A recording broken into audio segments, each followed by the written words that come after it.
back to Minnesota Vikings training camp. Fade the music, Phil. Joining us now is Dwight Smith, ladies and gentlemen. Dwight Smith, safety Minnesota Vikings with PA in Dubay. Hello, Dwight. Good to meet you. Yeah, appreciate you having me. How's practice rolling along for you, my friend, and your new destination? Pretty good, man. Weather's been real friendly.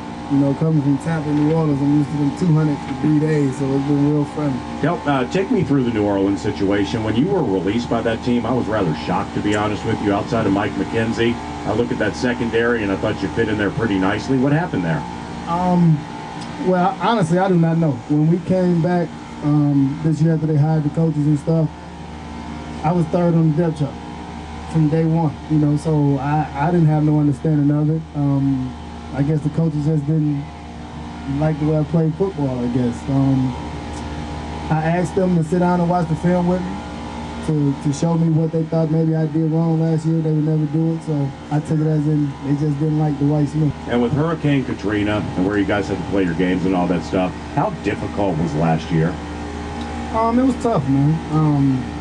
Especially for a guy like me who I didn't even know New Orleans. I was just going to New Orleans, and to be there a month and have to pick up and move everything to San Antonio.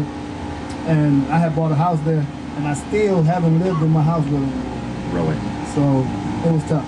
Let me ask you this. I have a theory that, you know, I think it's going to be tough for the New Orleans Saints to win at a high level anytime, and it really has little to do with ownership, coaching, players, or anything. When you are in the shadow of Bourbon Street, I mean, that's the ultimate distraction in the National Football League, more so than South Beach. Don't you agree? Not me, because I didn't really like Bourbon Street. I love South Beach, though, so I think I'll stay away from signing with Miami. But I think it's going to be tough because of just the opposite of what you said, the ownership and things like that, because it seemed like don't enough guys around there understand football. You know, it's a lot of business smart people, but the football aspect of they let too many good players leave every year in and year out.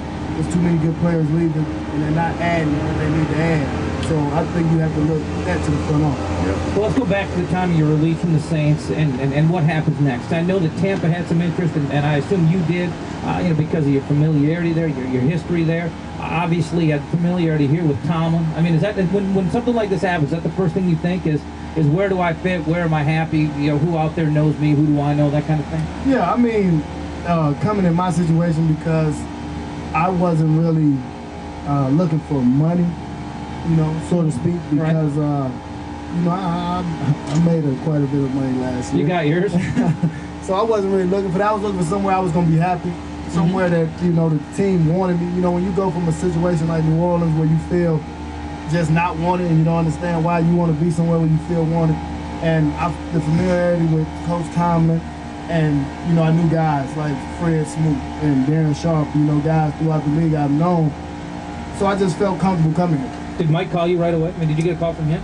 Well, honestly, I called Mike. You called him, all right. You know, honestly, I called Mike, because me and Mike always talk, you know, and I told him, I say, you'll never guess. You know, they just released me, you know, and he did what he had to do on his end to get me out here on the visit. I was supposed to go to Baltimore the next day, but they didn't let me get up out of here. So. Yeah. Good. And I can imagine Baltimore, after losing Will Demps in free agency, they saw you out there and they're like, damn, let's move on that. Yeah, and I mean, it would have been great to go play next to Ed Reed and Ray Lewis, but I just didn't feel the team chemistry how I felt here. I feel like this team is headed towards something great and I want to be a part of it. With you, in your days with Tampa/New Orleans, now with Minnesota, we're hearing people talk about how physical these practices can get, maybe for a 20 or 30-minute stint. But, you know, there are some people saying that they're flat like real National Football League games. Are there any concerns that that maybe you're running your race before the big race, which is the regular season? Well, when you're a soldier like I am, I'm just a foot soldier in this army, and I believe in my leader, which is Coach Childress, and if he feels like this is what we need to do to get ready, all I can do is stand in line and follow and show the young guys that me as a 6-year vet can follow, they can do the same, and hopefully we all get on this boat and take this trip together. Dwight Smith, safety, Minnesota Vikings, PA in Dubé, 16 minutes past the hour. Couple of final points. Jeffrey? With the injury to Tank Williams, Dwight, the one thing we're hearing is, yeah, you know what, you're deep at safety. I mean, you still got two, proven veterans, Dwight Smith and Darren Sharper, but the only downside is that Williams is a physical guy, and you and Sharper are more cover guys rather than guys who come up and lay a hit. What would you say to that? Put on the tape. I believe every safety is a hitter when he has the chance to be. Of course, me and Darren's not the 225-pound guy that Tank Williams is, but we still get physical when we need to be. Everybody plays different. Everybody has different parts that's better than others, and we just trying to play football. We're not trying to compare ourselves to Tank. Tank is a great football player. We wish he was here with us. We're going to need him at some point during the season, so hopefully a Greg Blue or Willie Alford, one of those guys, can step up and take that part. But we'll see about the physicality. I believe I'm a physical player, so we'll just see. Man, we got to talk about the Super Bowl. I mean, it was a once-in-a-lifetime for you. Dexter Jackson won the MVP, but I mean, it was a nose-and-nose battle between you and him for that MVP award. You got the money. You won a Super Bowl. Take us back to that day. Talk about that day. I try to tell all the young guys all the time, it's you can't even imagine the feeling you have, not just winning the game, but being there throughout the whole week and just going throughout the process. I've been playing football since I was 6 years old, so that's been my ultimate goal for a long time. So for me to get there, I'm ready to go back. And that's why I made the decision to come here, because I feel like this was the best chance for me to get back. And I love Brad Johnson too, so he helped get me here too. And there are a bunch of people who have won Super Bowls, obviously, and they can tell their kids and their grandkids and their teammates, hey, this is what it takes to win a Super Bowl. But to win a Super Bowl, to dominate a game, and to score touchdowns from the defensive side in the Super Bowl, you're one of a handful of players in the history of this game. Well, yeah, mine's a Super Bowl record. What I did ain't never been done before, so we're going to keep that too. How did you win the MVP that day? My last interception happened kind of late. Yeah. And they already had decided. I said they should have revoted, but Hey, how did you guys, mentally mess with such solid veterans? I mean, you got Gannon flustered, you had Rice frustrated. I mean, these weren't 22-year-old kids. I mean, these were veterans. The thing was, we were a team that year.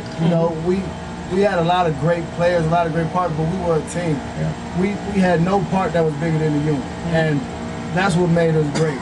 Derek Brooks, Rondé Barber, Warren Sapp, they ran and practiced as hard as the practice squad guys.